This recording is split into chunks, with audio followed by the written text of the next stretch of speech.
Standing in the middle of a field, two friends are parting ways, wanting to meet each other again after becoming fine adults. The woman proposes they should get married, leaving him to ponder as the promise made that way was one-sidedly, although it was very important for him. Ever since he was a child he was always spoiled by his mother and older sister. Then one day he received a letter of invitation to enroll in an academy called Bijima. Knowing himself fully well he knew he couldn't grow up to be a fine adult if he continues to be spoiled. Thus the decision he made going to a school on an island isolated from the outside world. The entrance ceremony started sailing smoothly. Thus starting his determination for the sake of becoming a fine adult.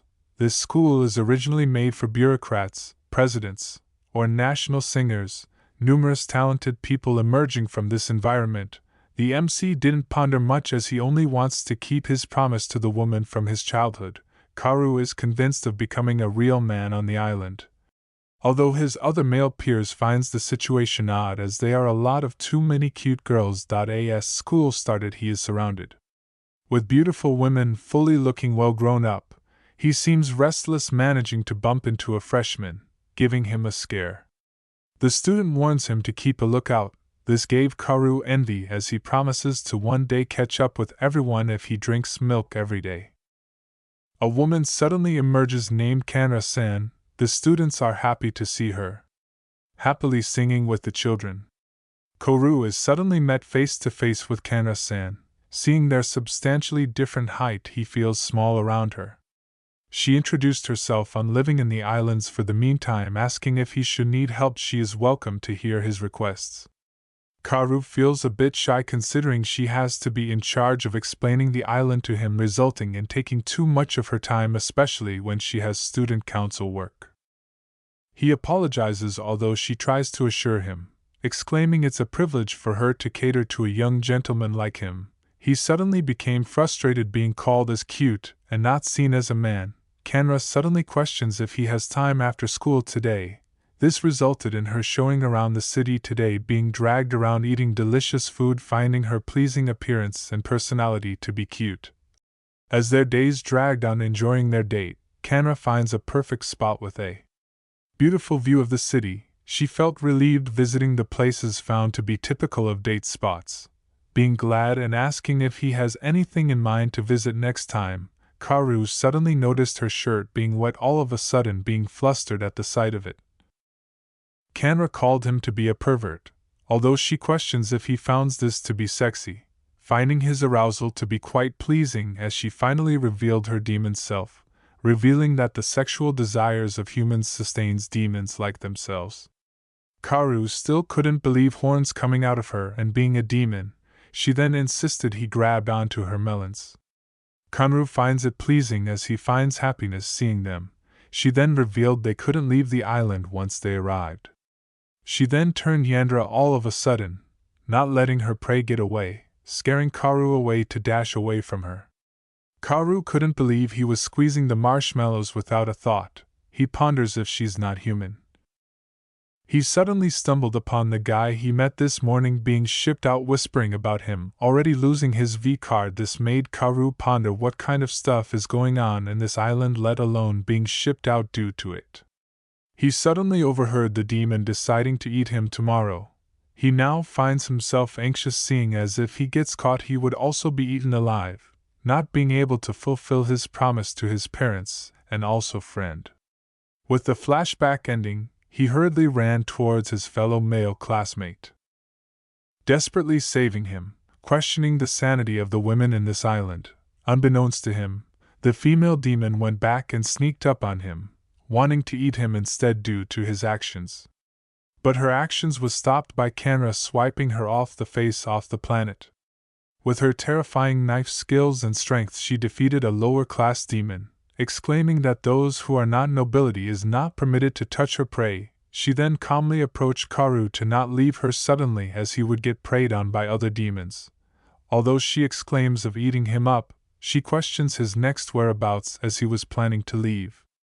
Karou pointed out if he was heading to the police station. Although it's evident that most police officers, mayors, judges, teachers and the people around here are all demons that originated from this island. Powerful individuals holding power are the ones who takes control. Pointing out they are demons, especially the girls working off island are promoting this island, pointing its pleasant miscalculation. They seemingly misunderstood as they came here to have a wonderful school life, but the students here invited were nothing but sacrifices for the demons. Karou, upon hearing this, teared up, desperate for a normal answer, although she explains all they need from them are kisses and a small amount of baby seed, asking him to give in to pleasure and get eaten by her. Karou shouted for her to stop thinking about his friend from before leaving Kanra to be in shock. He states of promising someone to marry, not wanting to do anything related to intimacy. Although she pushed the idea that it's not like that but a meal for them, she assured her bite will be euphoric and he shouldn't panic. She bites down on him hard, giving him the unordinary lifetime experience. As she finishes her meal, Karou quivers due to releasing his seeds, marking his countdown as 9, seeing it go down being marked with the things often seen in doujinshi. She exclaims of taking her time and enjoying her meal to the fullest. This left Karou to question his safety, pondering what will happen when he gets shipped out. Kanra didn't give a straight answer and told him to seek the answers for himself once it happens. With her menacing and lovely eyes she exclaims of looking forward to that day, scaring Karou as it's probably not a good thing for him. Kanra went as far questioning how does it feel to be eaten and did it feel good. Karou knows that he shouldn't be indulging in pleasure and getting involved with demons like this, especially if his count decreases to 0, it would mean the end for him. Kanra is determined to do more pleasant things. Karou is flustered but is determined to escape from the islands full of demons. Kanra seems pleased as she would get more fun things that will make Karou feel good. Karou is forced to abide by her requests. His response triggered her happiness, showing a pleasant smile and warm, peaceful approach, wanting to make it clear that he could do anything, particularly lewd things from now on. Karou is flustered, but is taken care of and moved away from the scene, making sure he doesn't get preyed on.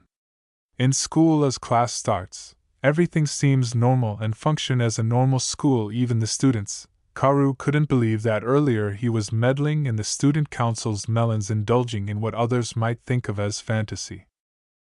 Still not believing the shocking events that unfolded, as he was also marked on his stomach, he suddenly gets surprised by her marshmallows on his head. Kanra did promise to take him out today, although she is busy asking for another day. Kanra didn't seem to show any unusual signs, being cheerful and all, giving Karou a sign that she might not be a demon after all, as there is no way he would had marshmallows yesterday. Although Kanra leans and whispered in his ears asking to be eaten by her again, her words broke his suggestion of yesterday being a dream, as she would do anything she can to eat him up. Kanra bid farewell, leaving Karou to ponder if it was really alright to be involved with her even further, although he feels that she is definitely a good person at heart. He suddenly noticed his classmate around him. It gives off the vibe that everyone around him must be a demon, and there are probably lots in this classroom. He approaches a fellow classmate acting cutesy. He questions them if they know about the existence of demons on the islands, and if they have done unlawful things to them. One revealed being pampered and taking his blood from him. He also revealed the best part of it. It was a cute female demon that did it. Takefumi blurted out that she has the best marshmallows out of the island. But Kanzuya disagreed, as his was the best, especially with the leggings, calling out that her cake is simply divine. They seem angered by the different opinions they have, debating who's the better one to look at. The two fought, leaving Akira to be revealed, having the president make him release babies. Although they were ultimately stopped by Takefumi not to publicly talk about personal and private things. Karou didn't seem to mind, as he showed a cute and feminine face, revealing that he also was releasing children. This made the group peaceful, as they all agreed, as stuff like these happens a lot, especially in the island. Karou suddenly noticed Takefumi's neck, pondering as they all have the mark being labeled. He steered the conversation away. He complimented his neck being beautiful as she dashes off from the scene, leaving his other classmates to ponder if he has a neck fetish. As Karou was wandering around pondering about something, he suddenly gets silence, as the twin-tailed class president grabs hold of him, asking to not scream nor panic by her actions. Karou was suddenly dragged into a vacant room, being questioned by the long-legged class president. She ponders of knowing about Kanra more, and if he wishes to tell more she wouldn't do anything harsh. Karou felt chills. She thoroughly explained that demons eat energy produced by humans' desires. The more they eat, the more they grow. This was the norm usually, but unlike Kanra, she isn't like the rest of them, as she hasn't eaten anyone. But while explaining, she reveals her undergarments. Karou is questioning the situation, pondering what is happening. Although the class president questions the lack of sexual desires compared with Akira, he suddenly gets sad on his face. She interrogates him even more, asking what he truly desires as she pounds her cake onto his face over and over again. Although this made him a bit hard, the class president is still not satisfied, as she can have a decent meal with a pathetic libido like this. Pondering why did Kanra chose this human for her prey. She suddenly got up and decided to initiate irregular activities with her hole, leaving Karou to be scared for his life and plead for help as he doesn't want to die. Even though the class president is sold on having the irregular activities, Karou seems to deny her request, as he made a promise as she was about to indulge in Karou. Her actions was stopped by Kanra holding a knife, climbing to the higher floor. She looks at the class president with hostility, towering over her as the class president questioned her work. Although Kanra doesn't seem to pay her questions any mind, passing by questioning if Karou is alright. The class president gets pissed immediately and threw a powerful punch aimed at Kanra-san, blowing her clothes off. As the building window gets vaporized, the class president exclaims that one should not ignore her. Karou is worried, dashing towards Kanra. Kanra, with her clothes half torn, hugs Karou, worried about his safety, although the class president couldn't believe her eyes as she took no damage from her attacks. The two seemingly get sweet and lovely, ultimately ignoring the class president. A mysterious woman suddenly appeared from behind, asking them to not abandon their student council work. Karou questions her identity, pondering if she's another demon. Kanra didn't seem to mind the woman behind her, ultimately focusing on revealing her giant dragons. Kanra is seemingly happy with how much Karou has the desire for her, leaving the big woman to pout behind them. Karou played along with her requests, but he complimented her for being hard-working, making her look even more cool. Thus she dashes off and to finish her work instantly. The big woman thanks him for a wonderful job, as it seems like Kanra is attached to him, although the class president debates that doesn't matter as they will eventually be shipped out. The big woman warns her to not talk about shipping in front of the food. The two demons laughed menacingly, as to them humans are nothing more than food anyways.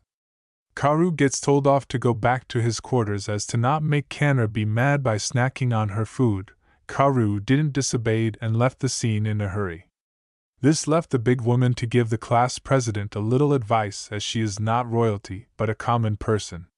She warns her not to interfere with Kanra-chan, as even nobles like her putting a stop towards Kanra would put her into trouble.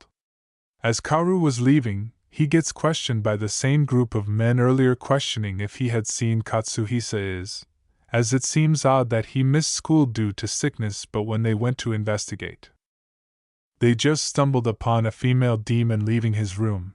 Upon asking her intentions, she revealed no one being assigned to the room, although they tried correcting her words. The demon just left without any explanation. As Karou tried remembering his face, he suddenly remembered it was the person yesterday being punished. The group headed towards the dense forest, talking about a demon taking him to somewhere else. They ponder if he got dragged out and forcibly forced into bondage play. Patch suddenly exclaims of doing number one as he tried unbuckling his belt. He screamed, pointing towards something. They tumbled upon Katsuhisa locked up in an underground room. They questioned what happened to him, being playful, but Katsuhisa showed signs of distress. He asked them to get off this island, but a sudden loud noise could be heard. Katsuhisa panics as there is no time to explain. He revealed that this island isn't just a paradise filled with lots of beautiful girls. He warns them that no matter what, they must not let their countdown go to 0 or they will get shipped, and once it happened it's all over. The loud slapping noises was a demon clapping her cake as loudly as she could. The demon questions them, asking an explanation from Banjo on why they are here. Banjo explained their friend went missing and searching for him. He pointed out Katsuhisa, but Yakashimura firmly exclaims with a serious and angered expression that there was no one here, as this area is also off limits to everyone. They all stood in fear, filled with anxious expression, although Yakashimura ultimately let this slide, asking to not come back here. But in a twist of events she would never say that in a million years, as she would ship them all out. A loud clapping noise could be heard, giving the demon scouts interest. The scout quickly arrived, stumbling upon Yakashimura tying up the male food. The scouts gets questioned as they plead with apologies. She doesn't seem to mind their negligence, although they needed to make a report on the situation. She also decided on a punishment. But to their luck she didn't give any, as they would have gotten in time to arrest the rest of them anyway. She insists they deal with the ship pig that has locked up. The scouts suddenly turned dark-eyed, seeing him with hostility, but Karou immediately shouted.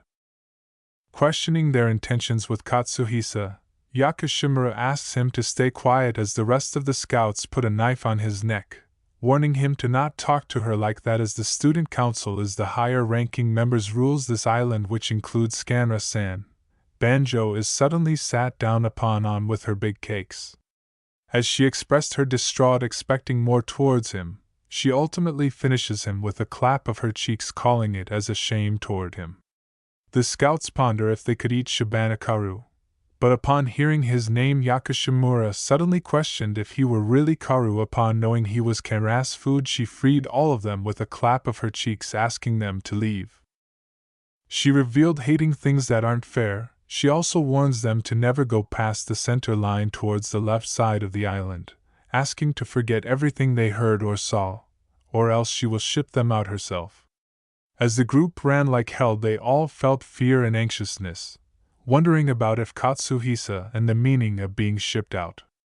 Karou already questioned this beforehand, but they didn't tell much other than, it may means of going missing. They ponder why would the demons be doing this, although they seem important to demons. Karou put it all together as to them they are nothing but cattle or livestock to the demons. The glasses guy panics, calling out for the police.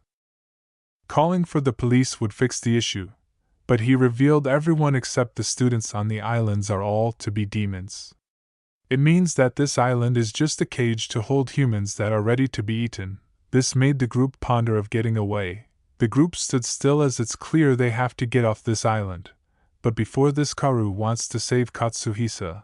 As they were about to figure out a plan, Patch intervenes, asking them to stop. He immediately peed himself, which they ultimately forgot he has to go. Karou after a while got back to his room, being surprised as Kanra-san is wearing nothing but an apron welcoming him back. This made Karou panics and be in fear as Kanra ponders if he wants a bath of her. The continuation will be uploaded soon. Thank you for watching. Karou couldn't still believe that Kanra isn't wearing an apron and he's witnessing what every man dreams of. Although he questioned her presence in his room, pondering what her intentions are, she looks at him with curiosity, suggesting that he must be tired. She insisted on eating dinner. Karou couldn't believe she had him dinner, trying to win his heart with delicious food. Kanra is confident in her cooking skills, feeding him with delicious food, happily enjoying the meals she made. She smiled happily, knowing his satisfaction towards the food, although in the end he questioned her, wondering why is she in his room. She turned around with a cold and dark gaze, exclaiming why she is asking something like that. She teases him if he hates him, although that doesn't to be the case at all. Although he questions his words, pondering why he is so quick to say I'm not hating her. Kanra showed her gratitude, being relieved, insisting she stayed for the night. She pointed out students aren't allowed to go out at night, leaving him no other choice but to accept her staying over. But Karou asks that she doesn't do anything weird. Shortly after, Karou took a bath. Although he finds this risky, he needs to find a chance to know what kind of weaknesses the demons might have. This great opportunity only come once in a while, but his focus gets interrupted as Kanra extrudes his night by barging in without any covers. Karou looks in disbelief about the situation. Kanra doesn't seem to mind, although Karou is surprised by her bare skin seeing the marshmallows presented in front of him.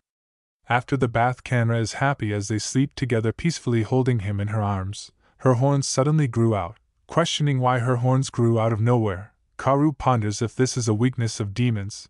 Kanra explains it's a natural phenomenon when they get excited, pointing out that she is aroused right now. Her face looks delighted, full of love and obsessiveness, as she cuddles Karou that night, not wanting to let him get away from her arms. She exclaims of letting him do whatever he wants with her. She typically doesn't let anyone have the privilege to do so, but for him it's special, of course. Karou questions why is she keen to letting him have special permissions, which Kanra explains that ever since he came on the island she felt like she knew him all a long time ago. She also mentioned what kind of person did he promise to marry. With a stern and serious look on her face, Karou felt chills. This prompted him to say out his side of explanation towards that person, although he couldn't explain properly as the air felt heavy all of a sudden. Kanra felt scared as Kanra silently listened. Her mood changed immediately, knowing as he would eventually fall head over heels for her, throwing that promise away, as she is determined to make his body and heart of her own, helping him become a respectable adult. Karou finds Kanra to be big and attractive, but at the same time warm and kind. He finds her dangerous, that treats humans as food, seeing them scary.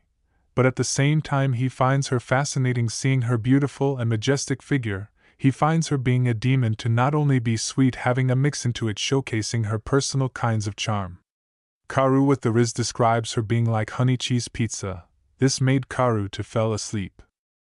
Kanra ponders how Karou tastes like when he's asleep. She ponders that he didn't find her home-cooked meal to not be weird. She wanted to taste him for a quick bite, questioning if she's opening herself too much to him. She then exclaims quietly that he hasn't changed at all ever since the old days, indicating that Kanra was the person whom he promised to marry. Tomorrow came and the group of classmates gathered together to discuss over their plans, although Karou is worried that he put himself in danger last night being with Kana-san. All he learned was the more excited demons get their horns also act the same way. With this crucial information, Takefumi started the meeting, questioning if anyone knows how to get off the island. Kanzuya answered, exclaiming that he has a certain plan to escape, confident in his answer as he acts arrogant. He first discusses of rescuing Katsuhisa, but their first priority should be to find a way. With the mainland being 120 kilometers away from the island, their means of transport would only be boat or helicopter. Helicopters being the easiest as its use for emergency, plus requiring a trained skilled pilot would mean the latter, as they would escape by boat. The ship that comes once a month won't be due until 3 more weeks. He then got a head count of their count, with most of them being at the high 8. The situation seems severe as it's unlikely their count will last for more than 3 more weeks, and without a doubt they are positive their counts will reach 0, and they will be shipped before then. With the sailing frequency being only once a month, and their vigilance against stowaways being strict. With the dire situation, Kanzuya has a secret plan coming into plays. He insists on finding a speedboat to escape. With this they are able to depart wherever, and it's the most viable option. Takefumi sees this plan as more normal, and he expected more from him. Although it's a realistic one, he became eager to use this plan on escaping. Although Karou exclaims of planning for a week, as such crucial escape plan need a specific date. With the plan in motion, they discussed the variables of dividing up the roles. Kanzuya took the role of figuring out how to use a boat and the route they should take. Kanzuya is in charge of finding a good location to depart from, Karou being the one to handle the necessary ingredients for food and equipments. This left Patch to be left out as he uttered the new issue of Weekly Shonen, giving Takefumi and Kanzuya a scare, becoming angry at the fact he is leisurely reading a book and not taking the situation seriously. Takefumi soon took action of finding a good route to escape and which boat to choose.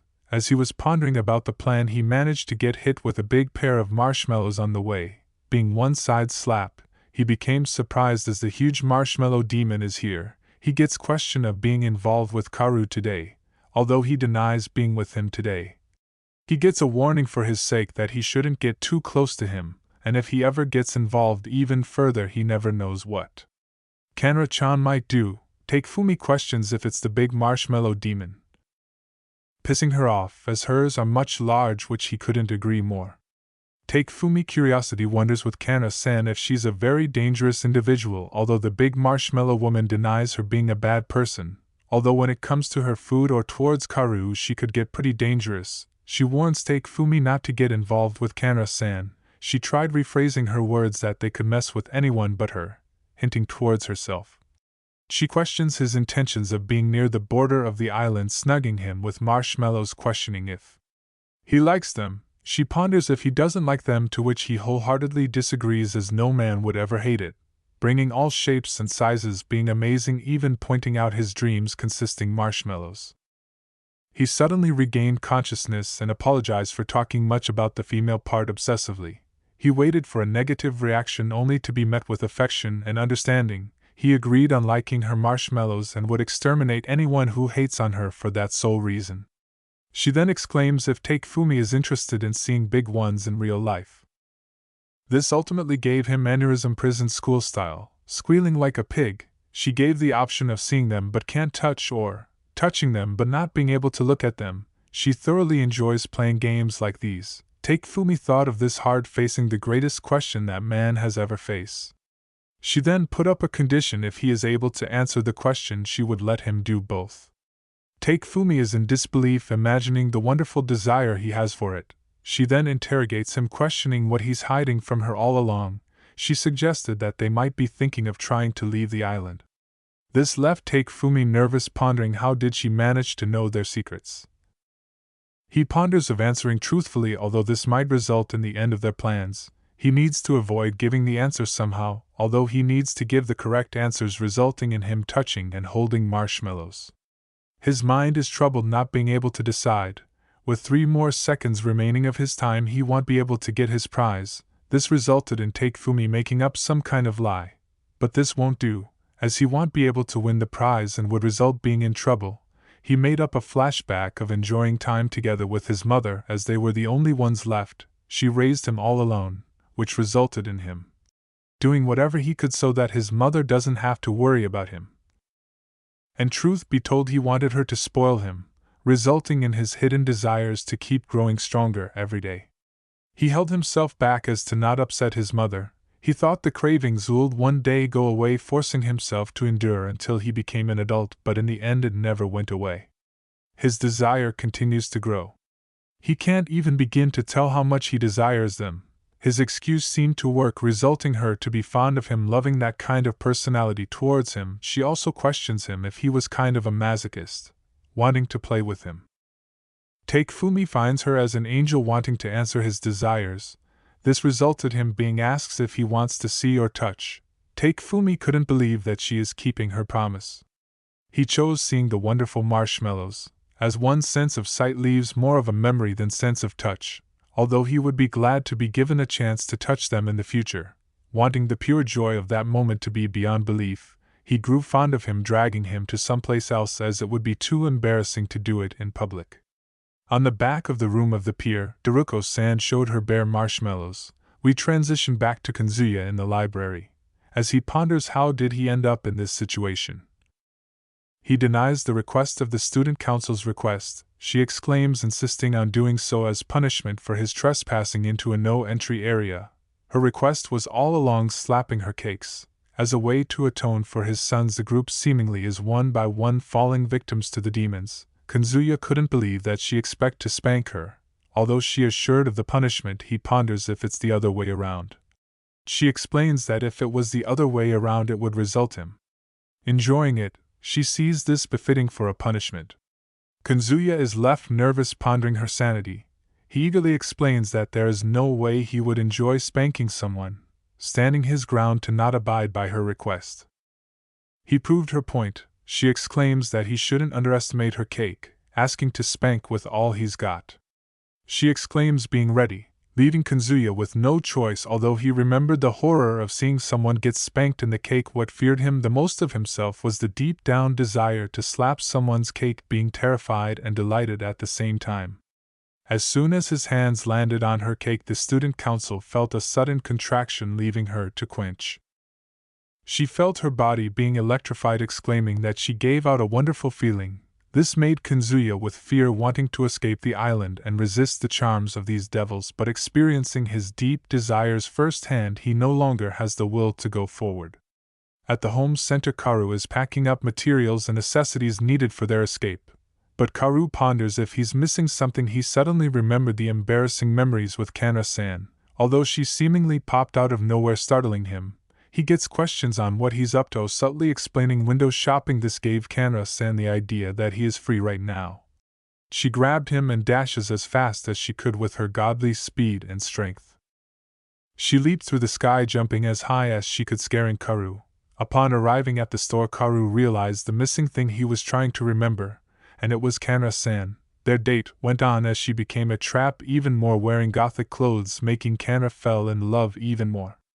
Karou acted angry, which she teases him for having a sword larger than his size. This ultimately left Karou to be enchanted and devoured easily as Kanra-chan embraced him wholeheartedly.